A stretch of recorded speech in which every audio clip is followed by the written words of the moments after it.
माननीय सभासदों, माननीय अध्यक्ष जी,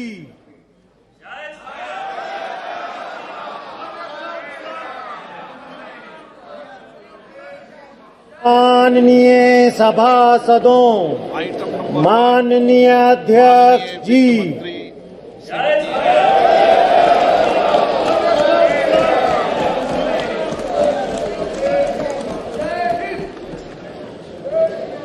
आइटम नंबर 1 माननीय वित्त मंत्री Shrimati Nirmala Sitharaman ji.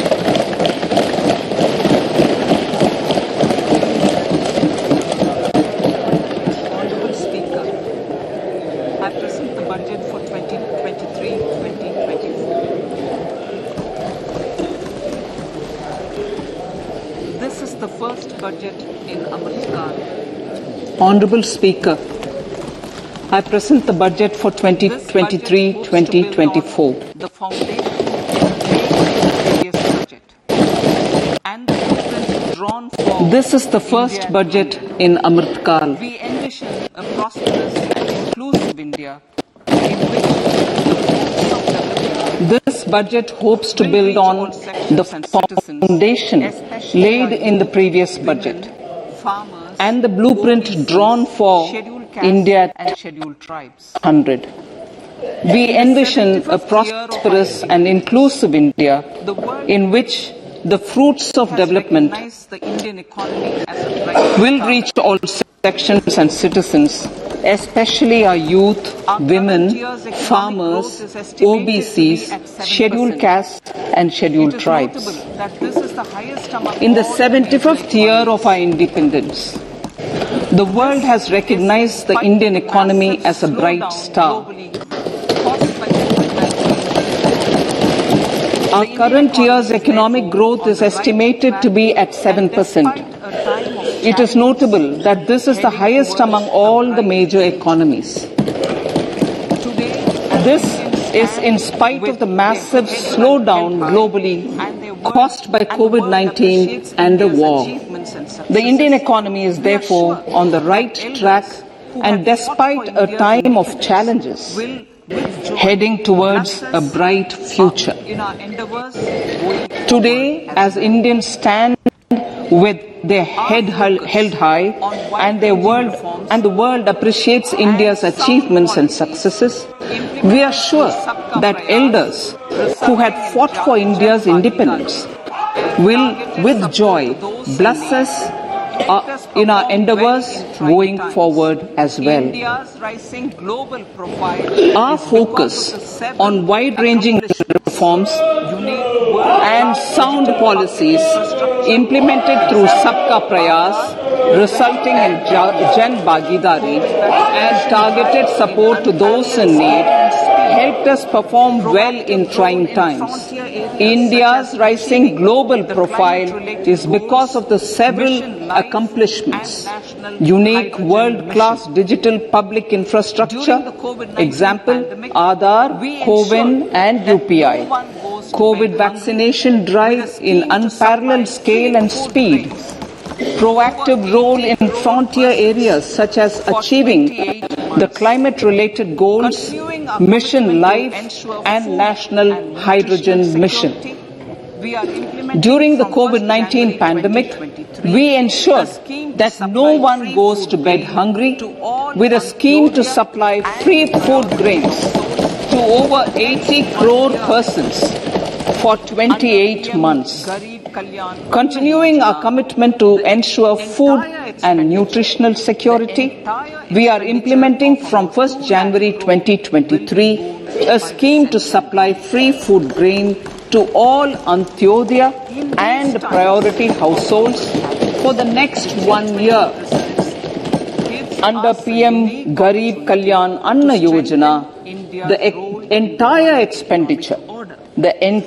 expenditure of about 2 lakh crore will be borne by the central government.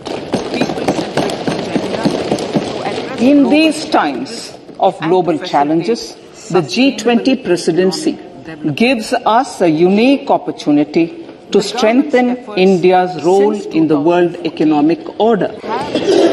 With the theme of Vasudhaiva Kutumbakam, we are steering an ambitious, people-centric agenda to address global challenges and to facilitate sustainable economic development. In these 9 years, The government's efforts since 2014 have ensured for all citizens a better quality of life and life of dignity.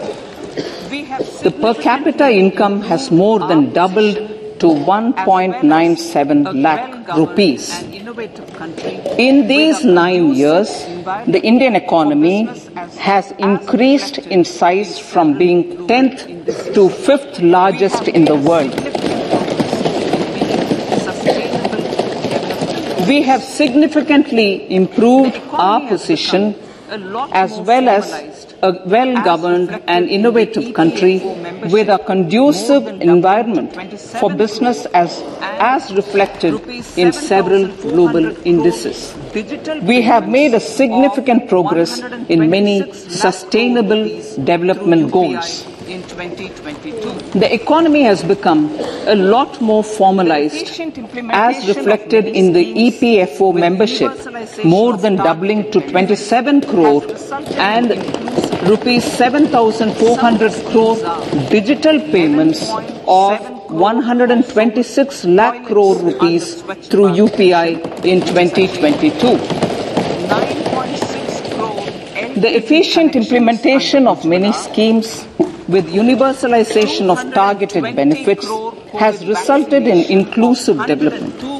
Some of the schemes are 11.7 crore household toilets under Swachh Bharat mission, which is achieved, 9.6 crore LPG connections under Ujjwala, 220 crore COVID vaccination of 102 crore persons, 47.8 crore PM Jan Dhan bank accounts, insurance cover for 44.6 crore persons under PM Suraksha Bima and PM Jeevan Jyoti Yojana, and cash transfer of 2.2 lakh crores of rupees to 11.4 crore to over 11.4 crore farmers under PM Kisan Samman Nidhi. The economic agenda for Our vision for the Amrit Kaal includes technology-driven and knowledge-based economy with strong public finances and a robust financial sector. To achieve this, Jan Bhagidari through Sabka Saath Sabka Prayas is essential. and job creation. The economic agenda for achieving this vision focuses on three things. First, facilitating ample opportunities for citizens, These focus areas especially the youth, to fulfill their aspirations. Second, providing strong impetus to growth and job creation. And third, strengthening macroeconomic stability. To service these focus areas in our journey to India at 100, we believe that the following four opportunities can be transformative during Amrit Kaal. Economic empowerment of women. Deen Dayal Antyodaya Yojana National Rural Livelihood Mission has achieved remarkable success by mobilizing rural women into 81 lakh self-help groups. We will enable these groups to reach the next stage of economic empowerment through formation of large producer enterprises or collectives, with each having several startups growing into several thousand members and managed professionally. They will be helped with raw materials supply and for better design, quality, branding and marketing of their products. Through supporting these policies, they will be enabled to scale up their operations to serve the large consumer markets, as has been the case with the several startups growing into unicorns. true spirit of Atmanirbhar PM Bharat. Vishwakarma Kaushal Samman, PM Vikas. For centuries, traditional artisans and craftspeople who work with their hands using tools have brought renown for India. They are generally referred to as Vishwakarma. The art and the handicraft created by them represents the true spirit of Atmanirbhar Bharat. For the first time, a package of assistance for them has been conceptualized. The new scheme will enable them to improve the quality, scale, and reach of their products, integrating them with the MSME value chain. The components of the scheme will include not only financial support, but also access to advanced skill training, knowledge of modern digital techniques, and efficient green tech. There is a large potential to be tapped in tourism. The sector holds huge opportunities for jobs and entrepreneurship for youth in particular. Promotion of tourism will be taken up on Technologies, brand promotion, linkage with local and global markets, digital payments, and social security. This will greatly benefit the scheduled castes, scheduled tribes, OBCs, women, and people belonging to the weaker sections. Tourism. The country offers immense attraction for domestic as well as foreign tourists. There is a large potential to be tapped in tourism. The sector holds huge opportunities for jobs and entrepreneurship for youth in particular. Promotion of tourism will be taken up on mission mode with active participation of states, convergence of government programs, and public-private partnerships. Green growth.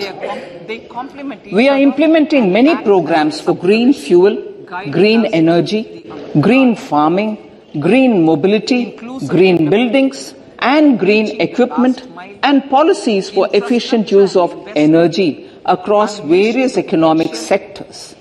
These green growth efforts help in reducing carbon intensity of the economy and provides for large-scale green job opportunities.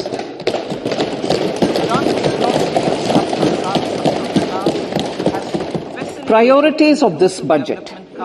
The budget adopts the following 7 priorities. They complement each other and act as the Saptarishi, guiding us through the Amritkal. Inclusive development, reaching the last mile, infrastructure and investment, unleashing the potential, green growth, youth power, and financial sector. I now speak on the priority number 1, inclusive development. The government's philosophy of Sabka Saath, Sabka Vikas has facilitated inclusive development covering in specific farmers, women, youth, OBCs, scheduled castes, scheduled tribes, Divyangjan, and economically weaker sections, and overall priority for the underprivileged, Vanchiton ko Variyata. There has also been a sustained focus on Jammu Kashmir, Ladakh, and the Northeast. This budget builds on those efforts. Digital public infrastructure for agriculture. Digital public infrastructure for agriculture will be built as an open source, open standard, and interoperable public good. This will enable inclusive farmer-centric solutions through relevant information services for crop planning and health, improved access to farm inputs, credit and insurance, help for crop estimation, market intelligence, and support for growth of agri-tech industry and startups.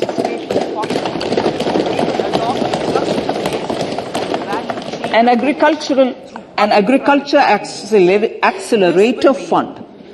An agriculture accelerator fund will be set up to encourage agri startups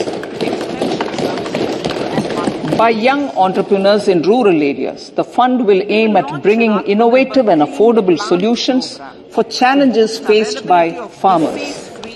It will also bring in modern technologies to transform agricultural practices, increase productivity and profitability. To enhance the productivity of extra long staple cotton, we will adopt a cluster-based and value chain approach through public-private partnerships. This will mean collaboration between farmers, state and industry for input supplies, extension services and market linkages. We will launch an Atmanirbhar Clean Plant program to boost availability of disease-free, quality planting material for high-value horticultural crops at an outlay of 2,200 crores. Several types of Sri Anna, such as Global hub for millets, which are Sri Anna. India is the forefront. India is at the forefront of popularizing millets, whose consumption furthers nutrition, food security and welfare of farmers, said the Honorable Prime Minister. We are the largest producer and second largest exporter of Sri Anna in the world. We grow several types of Sri Anna, now to make India such as Sri Anna Jowar, Sri Anna Ragi, Sri Anna Bajra, Sri Anna Kutu, Ramdana, Kangni, Kutni, Kutki, Kodo, China and Sama. These have a number of health benefits and have been an integral part of our food for centuries. I acknowledge with pride the huge service done by small farmers in contributing to the health of fellow citizens by growing these Sri Anna. Now to make India a global hub for Sri Anna, the Indian Institute of Millet Research, ideally Indian Institute of the Sri Anna Research, Hyderabad will be supported as the Center of Excellence for sharing best practices, research and technologies at the international level. Especially small and marginal farmers. The agricultural credit target will be increased to 20 lakh crores with focus on animal husbandry, dairy and fisheries. We will launch a new sub-scheme of PM Matsya Sampada Yojana, which is an existing scheme, but we launch a new sub-scheme with targeted investment of 6,000 crores to further enable activities of fishermen, fish vendors and micro and small entrepreneurs, improve value chain efficiencies and expand the market. Model bylaws for PACS. For farmers, especially small and marginal farmers and other marginalized sections, the government is promoting cooperative-based economic development model. A new Ministry of Cooperation was formed with a mandate to realize the vision of Sahkar Se Samriddhi. To realize this vision, the government has already initiated computerization of 63,000 primary agricultural credit societies with an investment of 2,516 crores. 2,516 crores. In consultation with all the stakeholders and the states, model bylaws for PACS were formulated, enabling them to become multi-purpose PACS. A national health education cooperative cooperatives is being prepared for countrywide mapping and villages in the next 5 years. With this backdrop, we will implement a plan to set up massive decentralized storage capacity.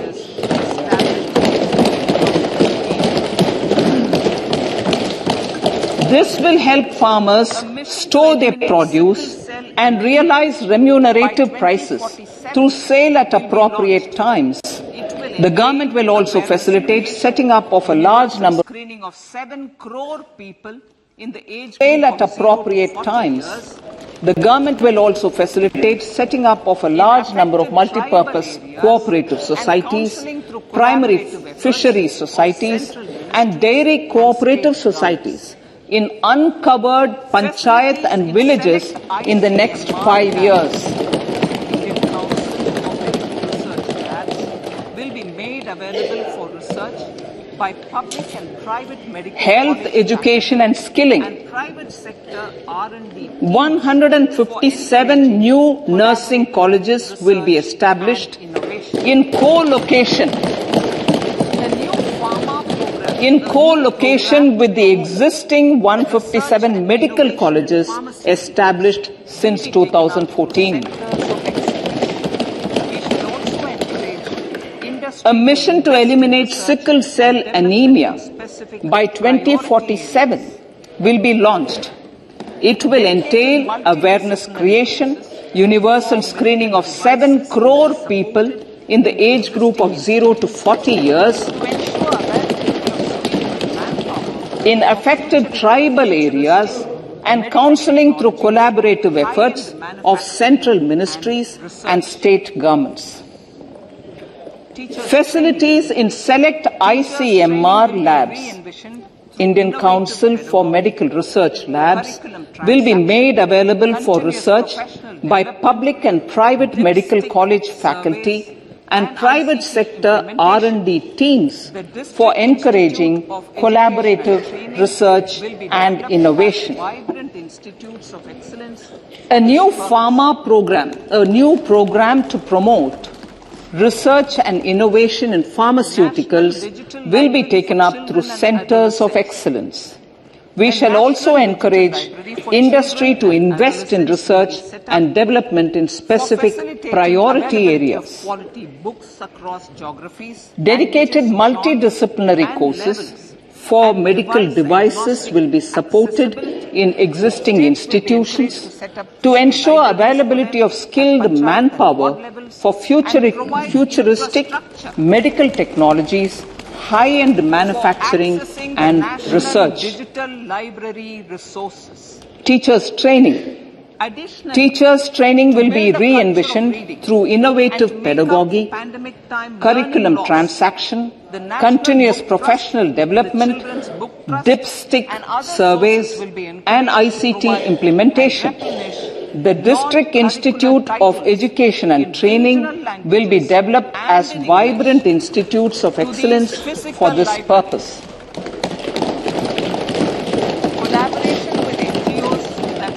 National Digital Library for Children and Adolescents.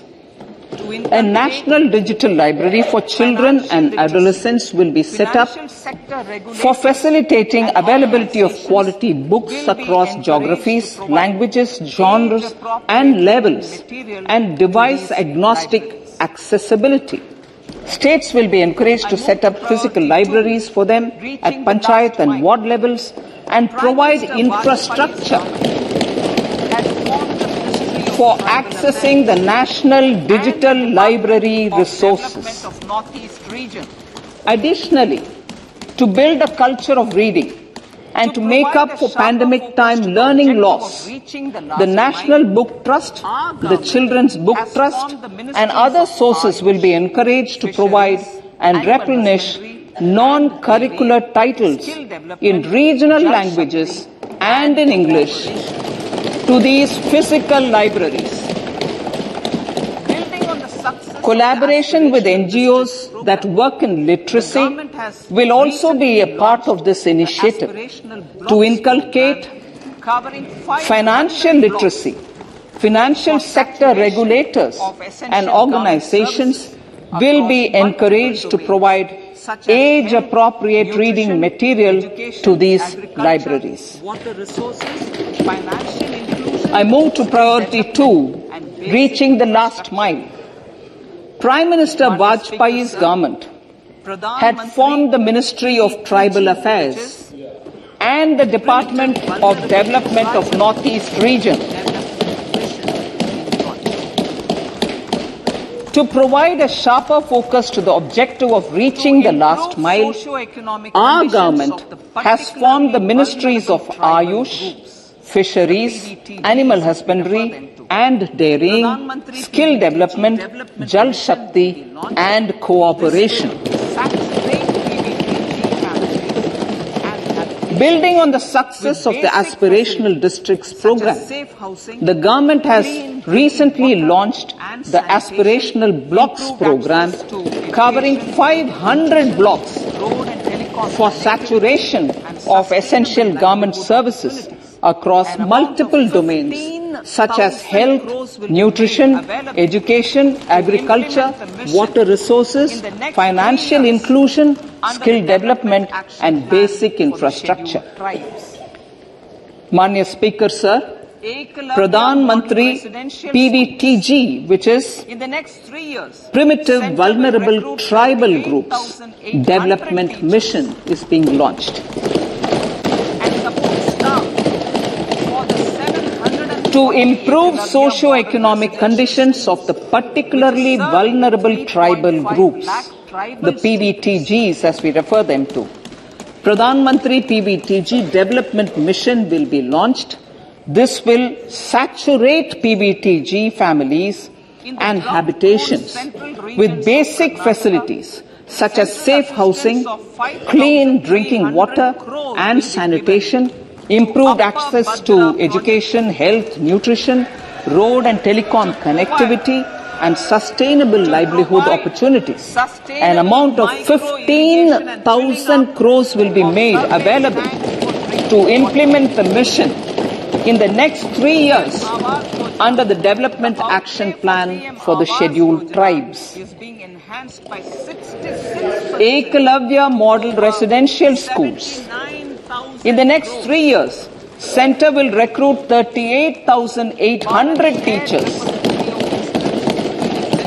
and support staff for the 740 Ekalavya Model Residential Schools, which is serving 3.5 lakh tribal students.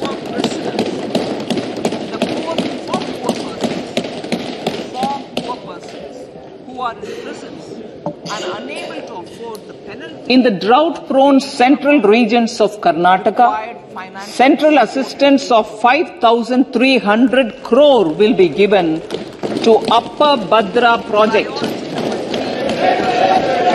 to provide sustainable micro-irrigation and filling up of surface tanks for drinking water. PM Awas Yojana. The outlay for PM Awas Yojana is being enhanced by 66% to over 79,000 crores. Bharat Shared Repository of Inscriptions will be set up in a digital epigraphy museum with digitization of 1 lakh ancient inscriptions in the first stage. Support for poor prisoners. For poor persons who are in prisons and unable to afford the penalty or the bail amount, required financial support will be provided. Priority number 3, infrastructure and investment. Investments in infrastructure and productive capacity have a large multiplier impact on growth and employment. After the subdued period of the pandemic, private investments are growing again. The budget takes the lead once again to ramp up the virtuous cycle of investment and job creation. Honorable Speaker, Sir, the capital investment outlay is being increased steeply for the 3rd year in a row by 33% to 10 lakh crores, which would be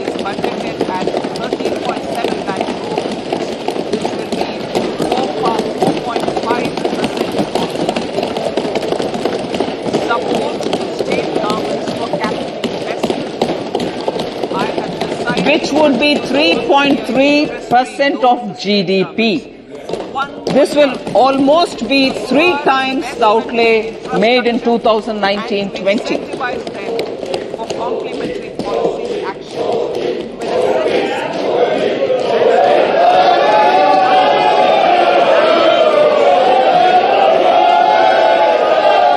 This substantial increase in recent years is central to the government's efforts to enhance growth potential and job creation, crowd in private investments, and provide a cushion against global headwinds. The direct capital investment by the centre is complemented by the provision made for creation of capital assets through grants and aids to state.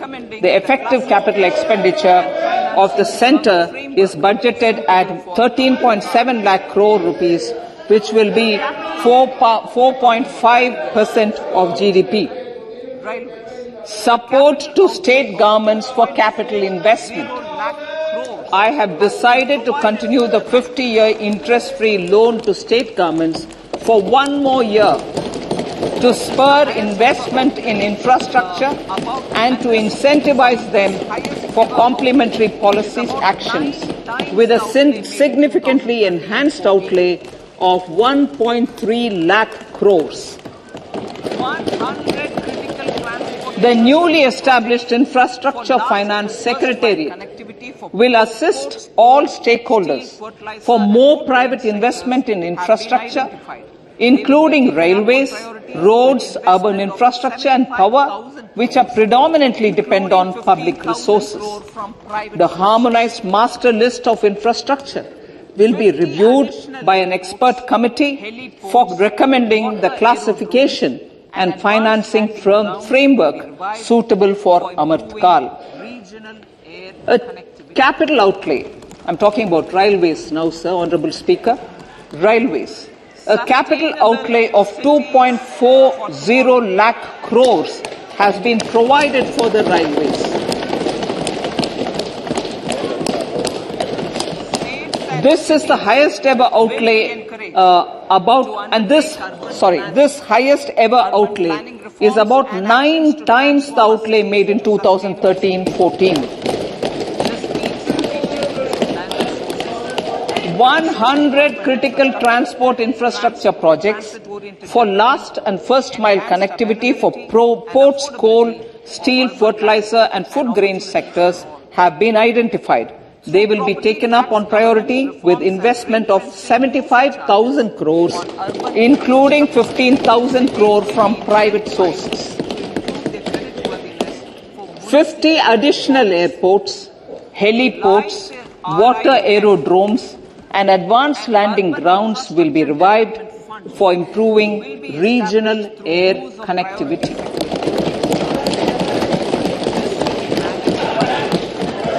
Sustainable cities for tomorrow.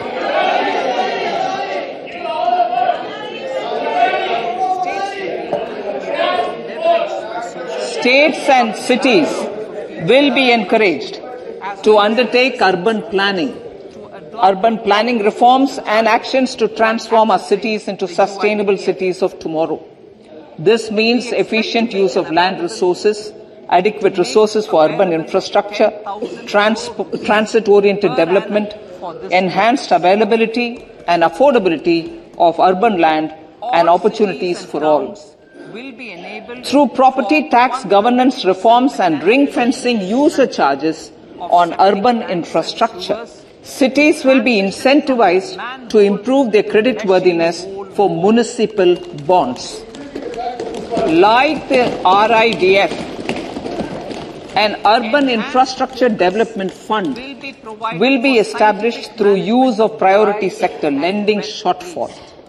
This will be managed by the National Housing Bank and will be used by public agencies to create urban infrastructure in Tier 2 and Tier 3 cities. States will be encouraged to leverage resources from the grants of the 15th Finance Commission as well as existing schemes to adopt appropriate user charges while accessing the UIDF. We expect to make available to make available 10,000 crore rupees per annum for this purpose. All cities and towns will be enabled for 100% mechanical desludging of septic tanks and sewers to transition from manhole to machine hole mode.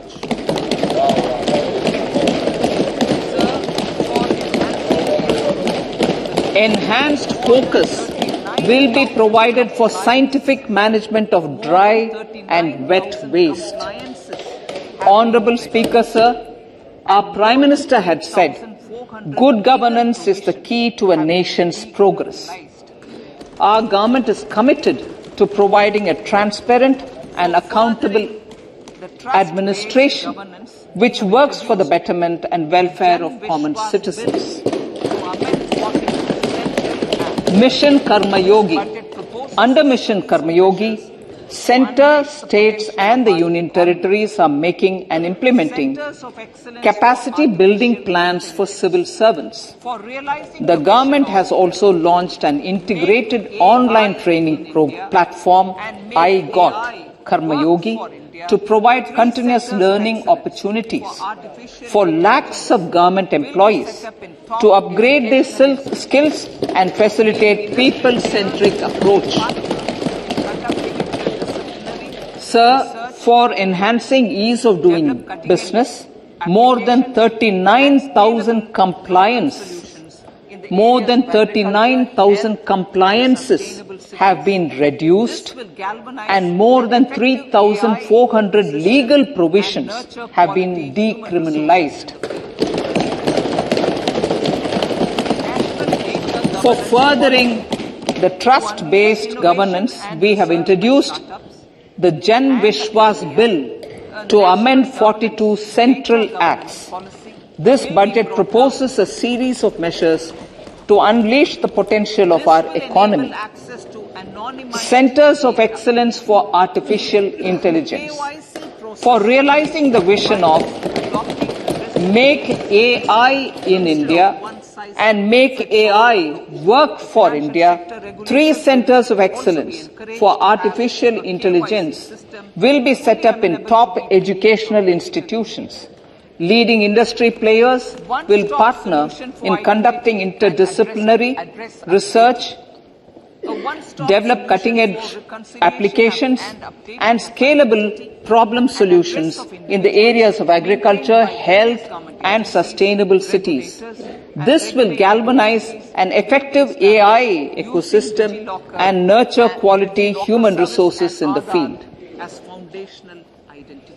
National Data Governance Policy to unleash innovation and research by startups and academia.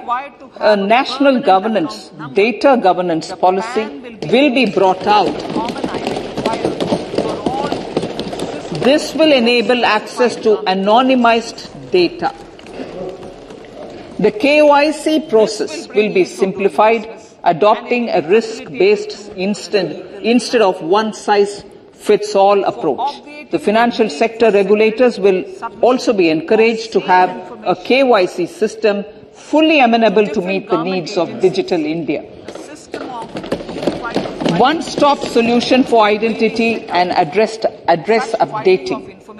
A one-stop solution for reconciliation and updating of identity and address of individuals maintained by various government agencies, regulators and regulated entities will be established using DigiLocker service and Aadhaar as foundational identity. Speaker, sir, Common Business Identifier. For the business establishments required to have a permanent account number, the PAN will be used as the common identifier for all digital systems of specified government agencies. This will bring ease of doing business and it will be facilitated through a legal mandate. For obviating the need for separate submission of same information, to different government agencies, a system of unified filing process will be set up. Such filing of information or return in simplified forms on a common portal will be shared with other agencies as per the filer's choice. Vivad Se Vishwas 1. Relief for MSMEs. In cases of failure by MSMEs to execute contracts during the COVID period, 95% of the forfeited amount relating to the bid or performance security will be returned to them by government and government undertakings. This will provide relief to the MSMEs. Vivad Se Vishwas 2. Settling contractual disputes. To settle contractual disputes of government and government undertakings, wherein arbitral award is under challenge in a court, a voluntary settlement scheme with standardized terms will be introduced. This will be done by offering graded settlement terms depending on pendency level of the dispute. The state support mission of Niti Aayog will be continued for 3 years for our collective efforts towards national priorities. Result-based financing. To better allocate scarce resources for competing development needs, the financing of select schemes will be changed on a pilot basis from input-based to result-based. E-courts. For efficient administration of justice, Phase 3 of e-courts projects Phase 3 of the e-courts project will be launched with an outlay of 7,000 crores. Fintech services in India have been facilitated by our digital public infrastructure, including Aadhaar, PM Jan Dhan Yojana, Video, KYC, India Stack, and UPI. To enable more fintech innovative services, the scope of documents available in DigiLocker for individuals will be expanded. An entity DigiLocker will be set up for the use by MSMEs, large businesses, and also charitable trusts. This will be towards storing and sharing documents online securely whenever needed with various authorities, regulators, banks and other business entities. 5G services. 100 labs for developing applications using 5G services will be set up in engineering institutions.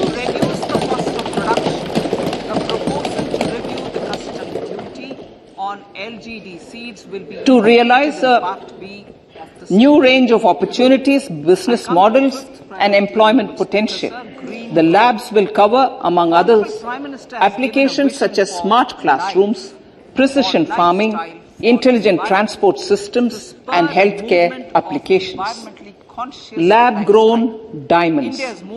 Lab-grown diamonds is a technology and innovation-driven emerging sector with high employment potential. These environment-friendly diamonds, which have optically and chemically the same properties as natural diamonds.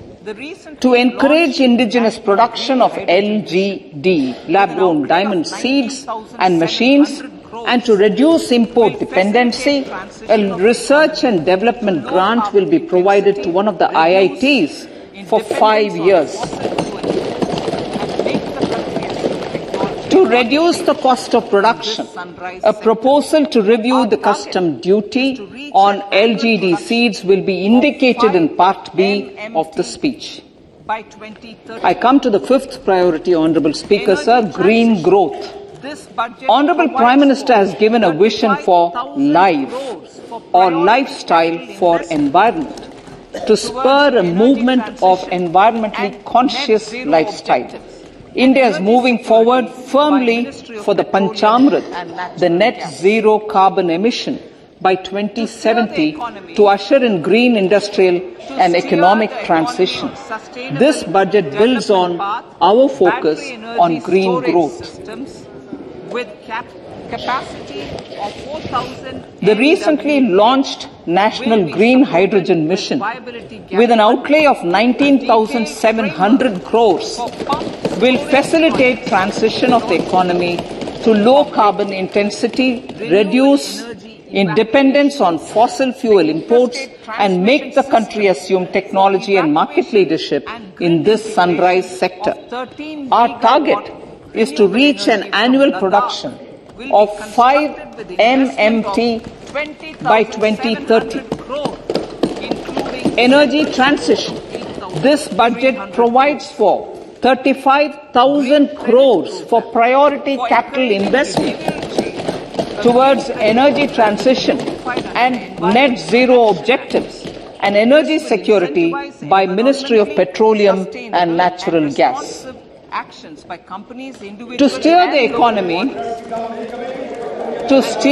economy on sustainable development path, battery energy storage systems with capacity of 4,000 MWh will be supported with viability gap funding.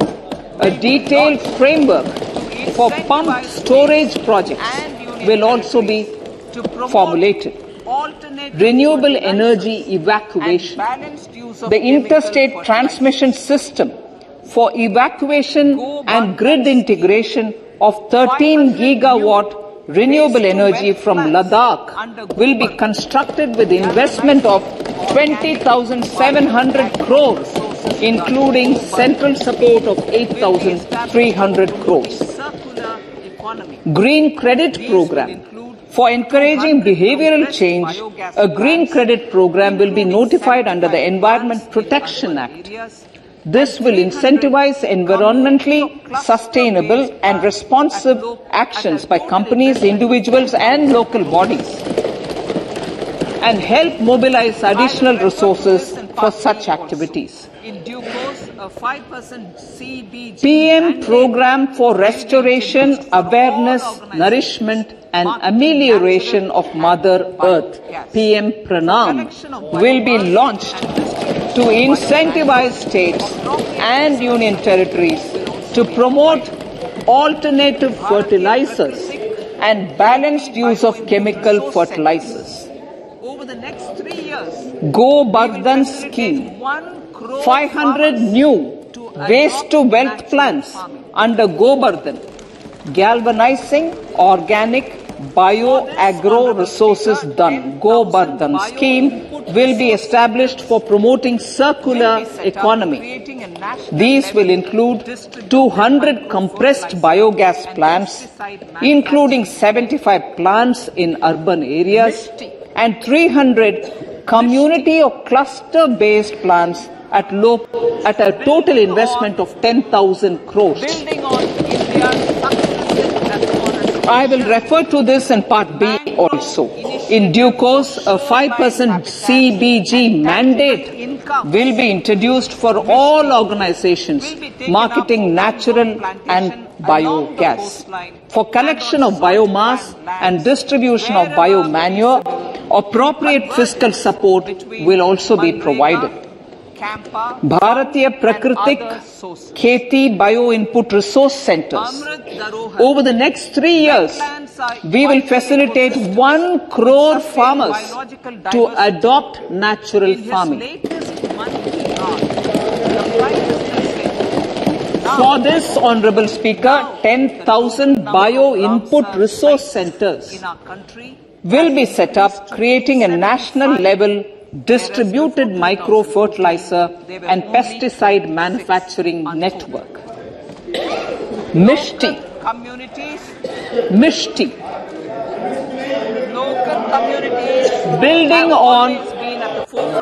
Building on India's success in afforestation, mangrove initiative for shoreline habitats and tangible incomes.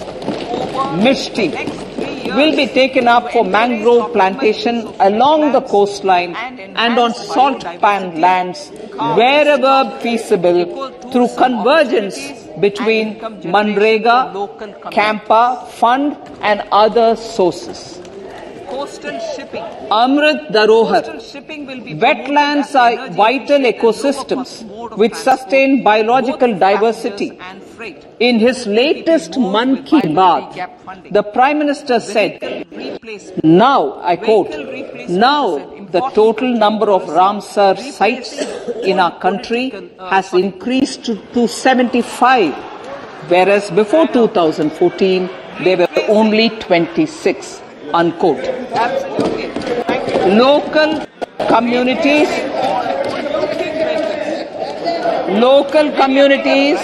have always been at the forefront of conservation efforts. The government will promote their unique conservation values through Amrit Dharohar, a scheme that will be implemented over the next 3 years to encourage optimal use of wetlands and enhance biodiversity, carbon stock, eco-tourism opportunities and income generation for local communities. Coastal shipping. Coastal shipping will be promoted as the energy efficient and lower cost mode of transport, both for passengers and freight, through PPP mode with viability gap funding. Vehicle replacement. Vehicle replacement is an important continuing policy, replacing the old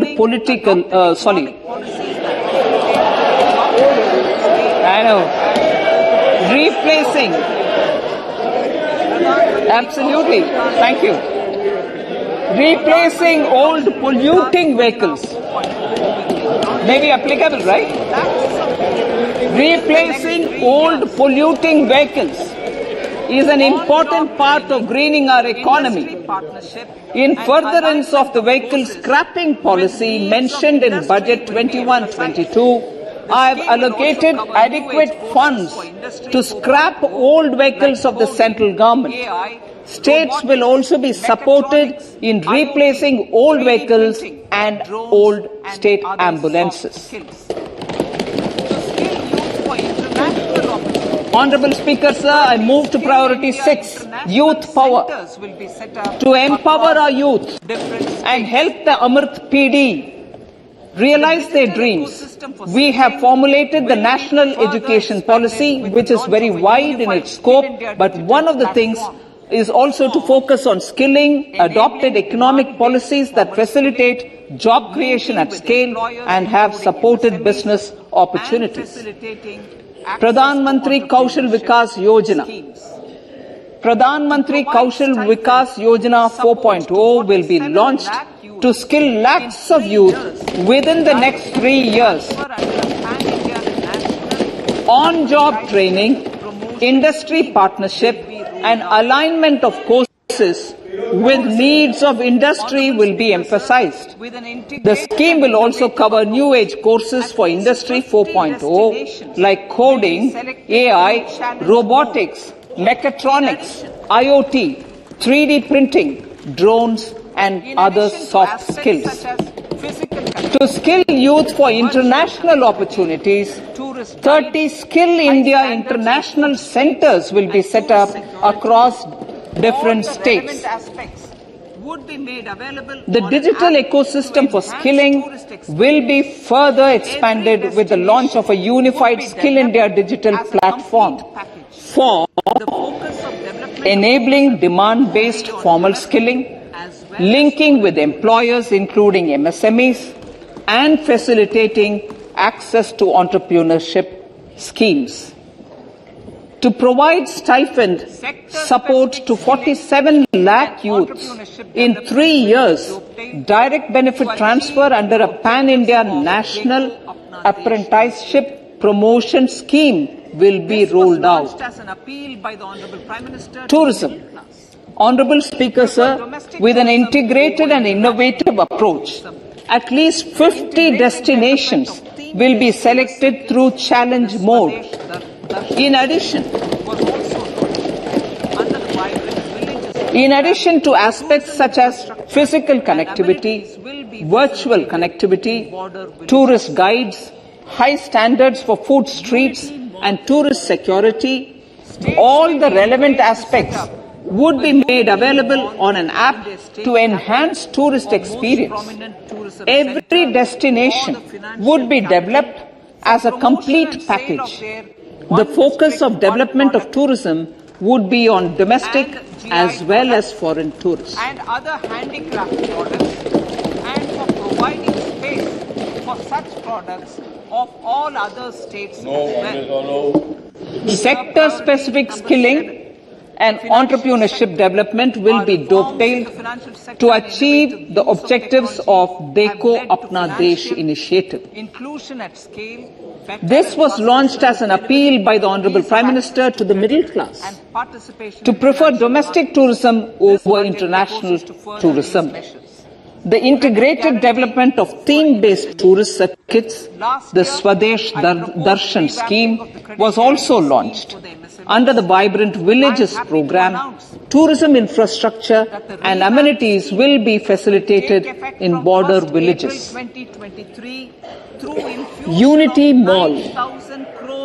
States will be encouraged to set up a Unity Mall in their state capital or most prominent tourism center or the financial capital for promotion and sale of their one district, one product and GI products and other handicraft products, and for providing space for such products of all other states as well.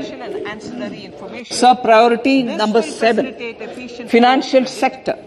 Our reforms in the financial sector and innovative use of technology have led to financial inclusion at scale, better and faster service delivery, ease of access to credit and participation in financial markets. This budget proposes to further these measures. Credit guarantee for MSMEs. Last year, I proposed revamping of the credit guarantee scheme for the MSMEs. I am happy to announce that the revamped scheme will take effect from 1st April 2023 through infusion of 9,000 crores in the corpus.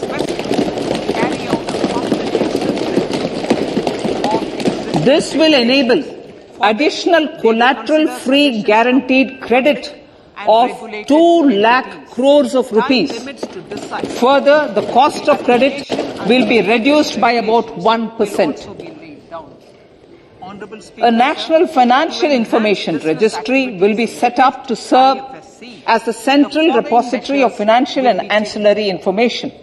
This will facilitate efficient flow of credit, promote financial inclusion, and foster financial stability.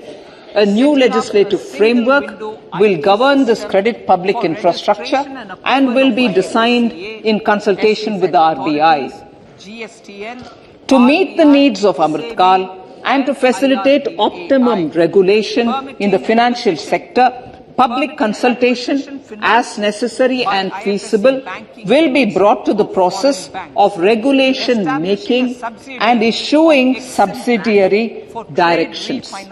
To simplify, to ease and to reduce cost of compliance, financial sector regulators will be requested to carry out a comprehensive review of existing regulations. For this, they will consider suggestions from public and regulated entities.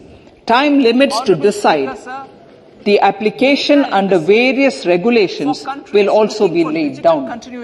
Honourable Speaker, sir, to enhance business activities in GIFT IFSC, the following measures will be taken. Delegating powers under the SEZ Act to the IFSCA to avoid dual regulation. Setting up a single window IT system for registration and approval of IFSCA, SEZ authorities, GSTN, RBI, SEBI and IRDAI. Permitting acquisition financing by IFSC banking units of foreign banks, establishing a subsidiary of Exim Bank for trade refinancing, amending IFSCA Act for statutory provisions for arbitration, ancillary services, and avoiding dual regulation under the SEZ Act, and recognizing offshore derivative instruments as valid contracts. Honorable Speaker, sir, Data Embassy. For countries looking for digital continuity solutions, we will facilitate setting up of their data embassies in GIFT IFSC.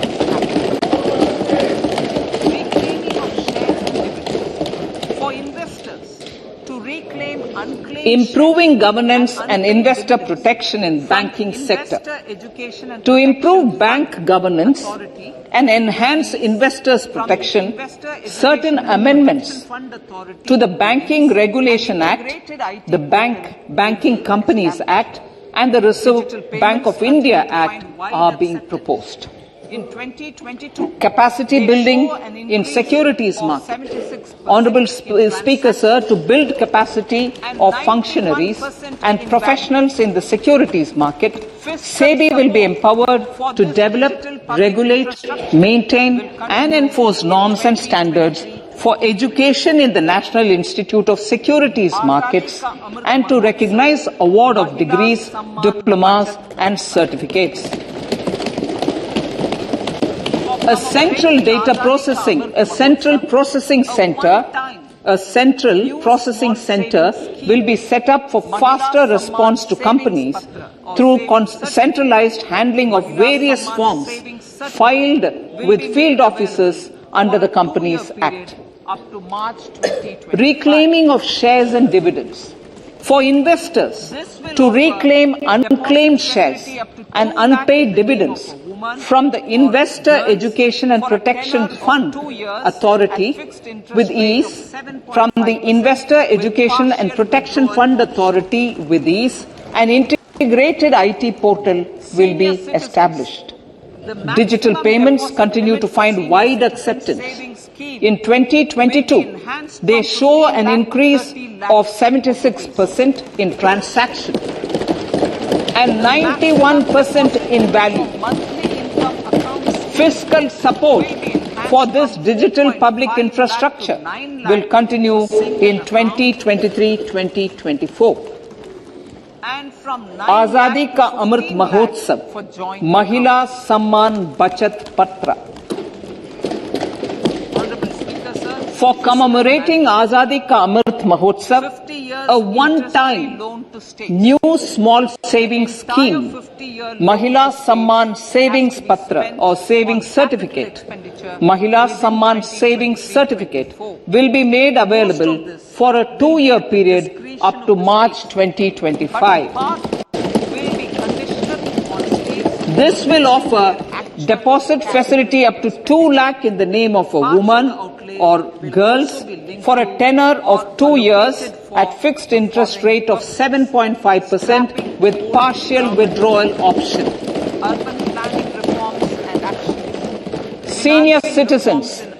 The maximum deposit limit for senior citizens savings scheme will be enhanced from 15 lakh to 30 lakhs of rupees.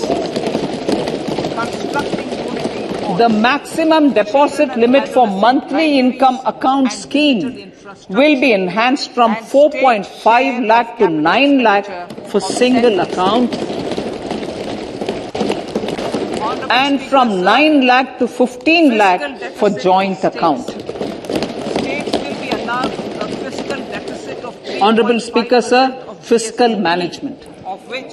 50 years interest-free loan to states. The entire 50-year loan to states has to be spent on capital expenditure within 2023-24. Most of this will be at the discretion of the states, but a part will be conditional on states increasing their actual capital expenditure. Parts of the outlay will also be linked to or allocated for the following purposes: scrapping old government vehicles, urban planning reforms and actions, financing reforms in urban local bodies to make them credit-worthy for municipal bonds, housing for police personnel above or as part of the police station, constructing unity malls, children and adolescent libraries and digital infrastructure, and state share of capital expenditure of central schemes. Honorable Speaker, sir, fiscal deficit of states. States will be allowed a fiscal deficit of 3.5% of GSDP, of which 0.5% will be tied to power sector reforms. Revised estimates 2022 to 2023. The revised estimate, Honorable Speaker, sir, of the total receipts other than borrowing is 24.3 lakh crores, of which the net tax receipts are 20.9 lakh crores. The revised estimate of the total expenditure is 41.9 lakh crores of rupees, of which the capital expenditure is about 7.3 lakh crores. The revised estimate of the fiscal deficit is 6.4% of GDP, adhering to the budget estimate. So budget estimates of 2023-24. Coming to 2023-24, the total receipts other than borrowings and the total expenditure are estimated at 27.2 lakh crores and 45 lakh crores respectively. The net tax receipts are estimated at 23.3 lakh crores. The fiscal deficit is estimated to be 5.9% of the GDP. In my budget speech for 21-22, I had announced that we plan to continue the path of fiscal consolidation, reaching a fiscal deficit of below 4.5% by 2025-26 with a fairly steady decline over the period.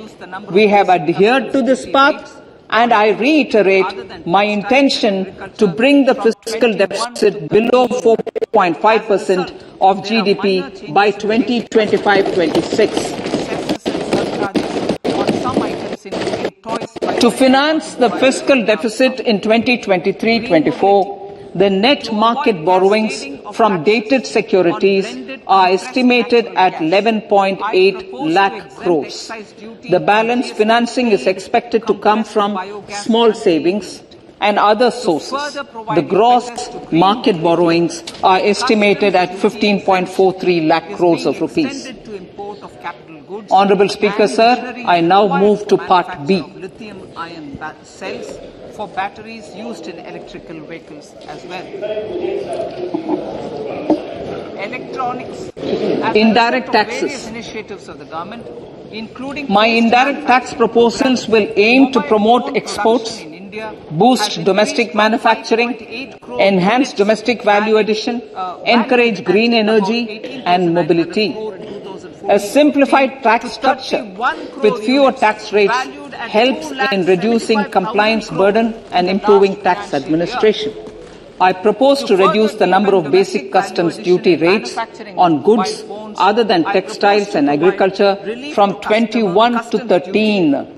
As a result, there are minor changes in the basic custom duties, cesses and surcharges on some items including toys, bicycle, automobiles and naphtha. Green mobility. To avoid cascading of taxes on blended compressed natural gas, I propose to exempt excise duty on GST paid compressed biogas contained in it.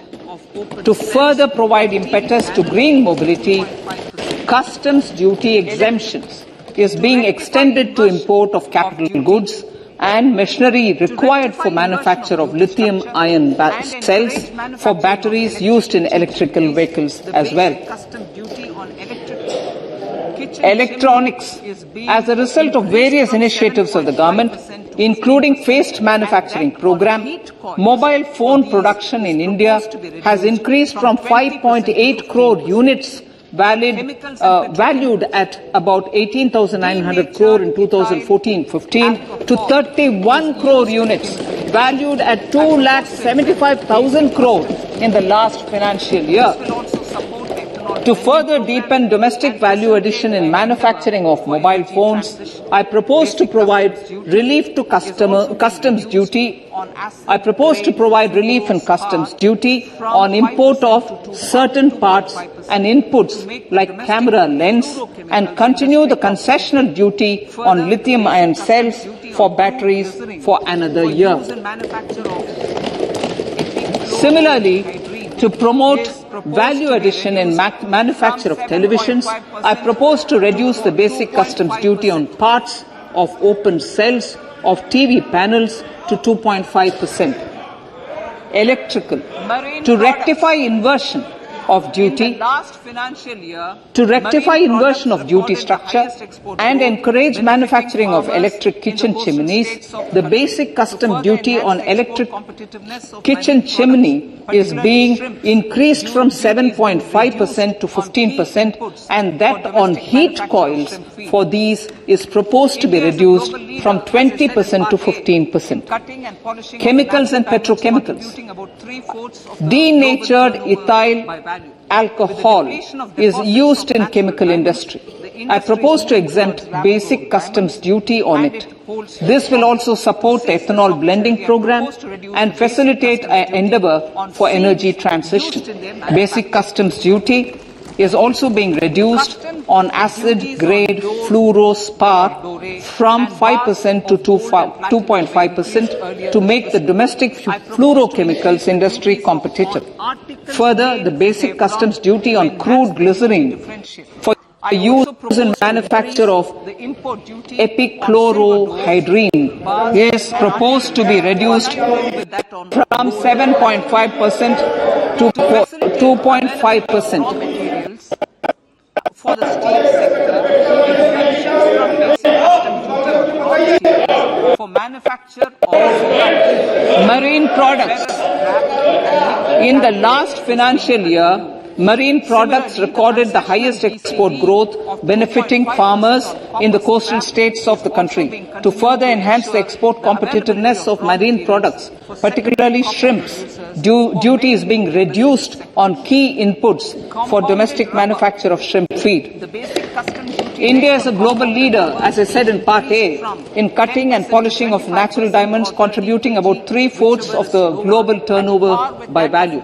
With the depletion of deposits of natural diamonds, the industry is moving towards lab-grown diamonds, and it holds huge promise. To seize this opportunity, I propose to reduce the basic customs duty on seeds used in their manufacture. Customs duties on dore and bars of gold and platinum were increased earlier this fiscal. I propose to increase the duties on articles made therefrom to enhance the duty differential. I also propose to increase the import duty on silver doors, bars and articles to align them with that on gold and platinum. To facilitate availability of raw materials for the steel sector, exemptions from basic custom duty on raw materials for manufacture of CRGO steel, ferrous scrap and nickel cathode is being continued. Similarly, the concessional BCD of 2.5% on copper scrap is also being continued to ensure the availability of raw materials for secondary copper producers who are mainly in the MSME sector. Compounded rubber. The basic custom duty rate on compounded rubber is being increased from 10% to 25% or 30 kg, whichever is lower, at par with that of natural rubber other than latex, to curb circumvention of duty. MSMEs are growth cigarettes. National calamity contingent duty on specified cigarettes was last revised 3 years ago. This is proposed to be revised upwards by about 16%. Of presumptive taxation. Direct taxes.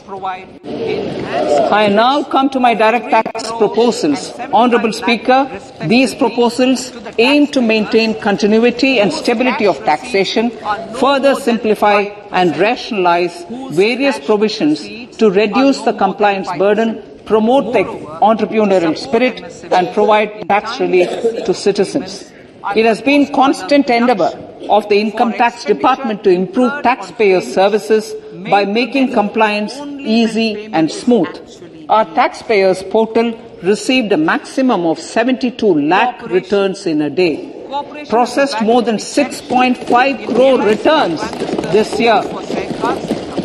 Average processing period reduced from 93 days in financial year 13-14 to 16 days only now. And 45% of the returns were processed within 24 hours. We intend to further improve this, roll out the next generation common IT return form for taxpayer convenience, and also plan to strengthen the grievance redressal mechanism. MSMEs and professionals. MSMEs are growth engines of our economy. Micro enterprises with turnover up to 2 crore of rupees and certain professionals with turnover of up to 50 lakh rupees can avail the benefit of presumptive taxation. I propose to provide enhanced limits of 3 crore and 75 lakh respectively to the taxpayers whose cash receipts are no more than 5%. Whose cash receipts are no more than 5%. Moreover, to support MSMEs in timely receipt of payments, I propose to allow deduction for expenditure incurred on payments made to them only when payment is actually made. Cooperation. Cooperation is a value to be cherished. In realizing our Prime Minister's goal for Sahkar Se Samriddhi and his resolve to connect the spirit of cooperation with the spirit of Amrit Kal, in addition to the measures proposed in Part A, I have a slew of proposals for the cooperation sector. First, new cooperatives that commence manufacturing activities till 2024 31st March shall get the benefit of a lower tax rate of 15% as is presently available to new manufacturing companies. Secondly, I propose to provide an opportunity to sugar cooperatives to claim payments made to sugarcane farmers for the period prior to the assessment year 2016-17 as expenditure. This is expected to provide them a relief of almost 10,000 crores. Thirdly, I am providing a higher limit of 2 lakh per member for cash deposits to loans in cash by primary agricultural cooperative societies and primary cooperative agriculture and rural development banks. I repeat that. Thirdly, I am providing a higher limit of 2 lakh per member for cash deposits to and loans in cash by primary agricultural cooperative societies and primary cooperative agricultural and rural development banks. Similarly, a higher limit of 3 crore for TDS on cash withdrawal is being provided to cooperative societies. Startups. To limit income policies with very high value. Entrepreneurship is vital for a country's economic development. We have taken a number of measures for startups and they have borne results. India is now the third largest ecosystem for startups globally and ranks second in innovation quality among middle-income countries. I propose to extend the date of incorporation for income tax benefits to startups from 31/3/2023 to 31/3/2024.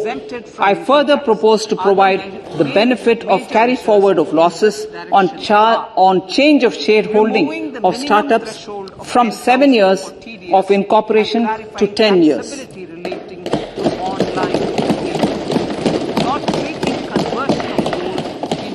To reduce the pendency of appeals at commissioner level, I propose to deploy about 100 joint commissioners for disposal of small appeals. We shall also be more selective in taking up cases for scrutiny of returns already received this year. Better targeting of tax concessions. For better targeting of tax concessions and exemptions, I propose to cap deduction from capital gains on investment in residential house under Section 54 and Section 54F to 10 crores. Another proposal with similar intent is to limit income tax exemption from proceeds of insurance policies with very high value. Rationalization. Honourable Speaker, sir, there are a number of proposals relating to rationalization and simplification. Income of authorities, boards and commissions set up by statutes of union or state for the purpose of housing, development of cities, towns and villages, and regulating and developing an activity or matter is proposed to be exempted from income tax. Other major measures in this direction are removing the minimum threshold of 10,000 for TDS and clarifying taxability relating to online gaming, not treating conversion of gold into electronic gold receipts and vice versa as capital gains, reducing the TDS rate from 30% to 20% on taxable portion of EPF withdrawals in non-PAN cases, and taxation on income for market-linked debentures. Other major proposals in the finance bill relate to the following: extension of period of tax benefits to funds relocating to IFSC, GIFT City till 31/3/2025, decriminalization under Section 276A of the Income Tax Act, allowing carry forward of losses on strategic disinvestment, including that of IDBI Bank, and providing EEE status to Agnivir Fund. Personal income tax. To middle class individuals. I had introduced in the year 2020 the new personal income tax regime with 6 income slabs starting from 2.5 lakhs. Now I come to what everyone is waiting for. Personal income tax. I have 5 major announcements to make in this regard. These primarily benefit our hard-working middle class. 0 to 3 lakh. The first one concerns rebate. 5%. Currently, those with income up to 5 lakh do not pay any tax, do not pay any income tax in both old and new regimes. I propose to increase the rebate limit to 7 lakhs in the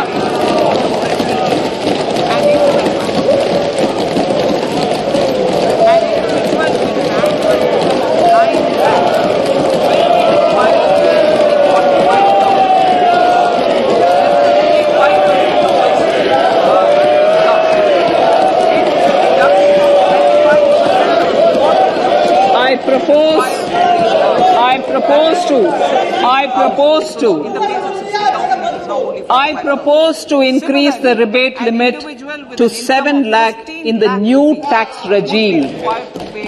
Thus, persons in the new tax regime with income up to 7 lakhs will not have to pay any tax at all. The second proposal relates to middle class individuals. I had introduced in the year 2020 the new personal income tax regime with 6 income slabs starting from 2.5 lakh.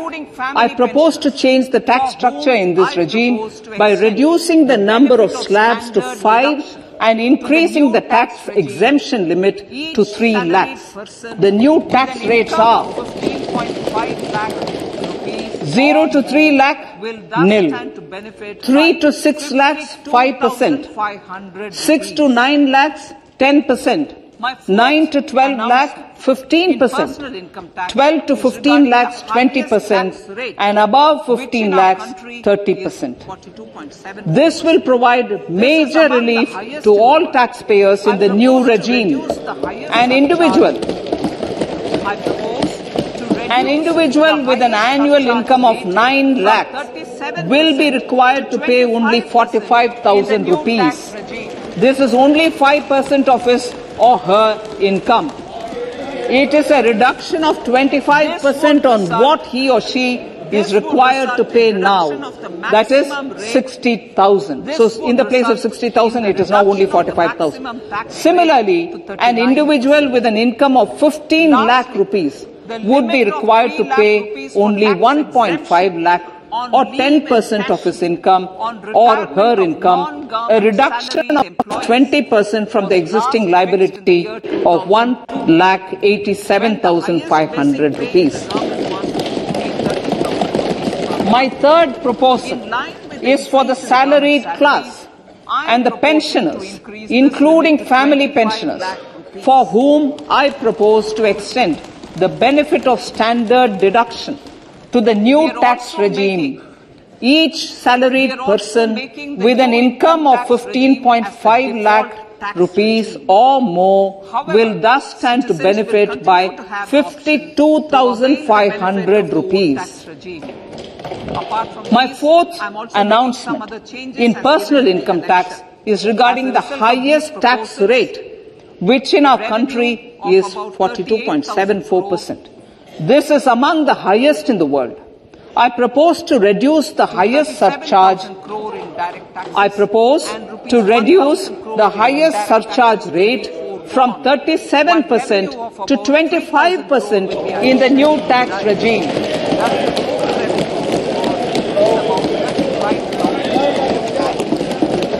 This would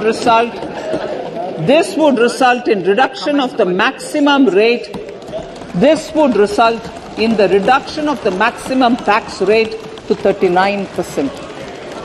Lastly, the limit of 3 lakh rupees for tax exemption on leave encashment on retirement of non-government salaried employees was last fixed in the year 2002, when the highest basic pay in the government was only 30,000 rupees per month. In line with the increase in the government salaries, I am proposing to increase this limit to 25 lakh rupees.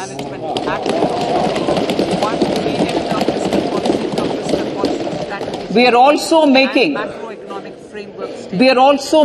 the new income tax regime as the default tax regime. However, citizens will continue to have the option to avail the benefit of the old tax regime.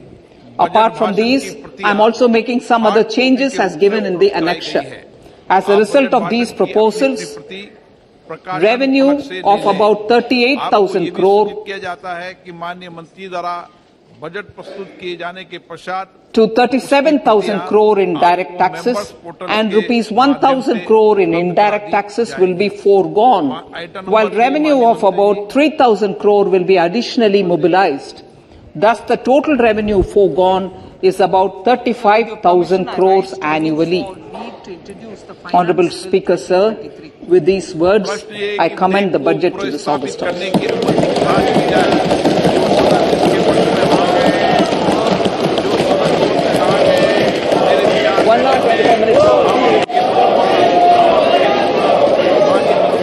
Item number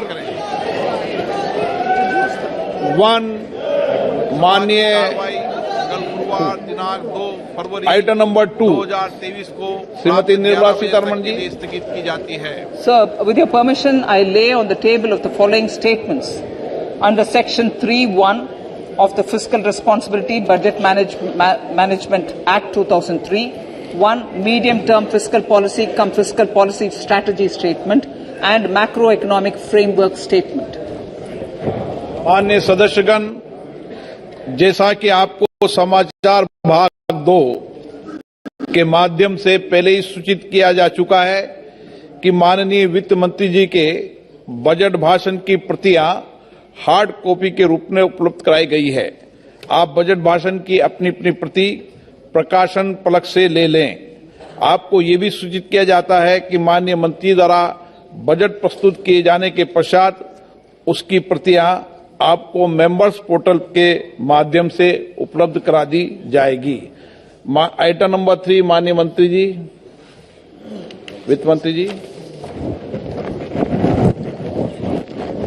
Sir, with your permission, I rise to move for leave to introduce the Finance Bill 2023. प्रश्न ये है कि विधेयक को पुनर्स्थापित करने की अनुमति प्रदान की जाए। जो सदस्य इसके पक्ष में हाँ गए, जो सदस्य विरोध में ना गए, मेरे विचार में निर्णय हाँ वालों के पक्ष में माननीय मंत्री जी विधेयक को पुनर्स्थापित करें।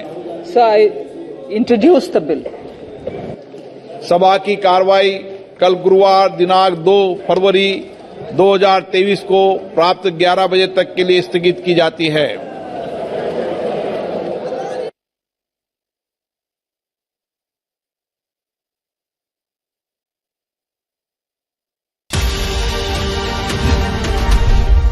What is Consolidated Fund? The Consolidated Fund is made up of all revenues and loans raised by the government. It also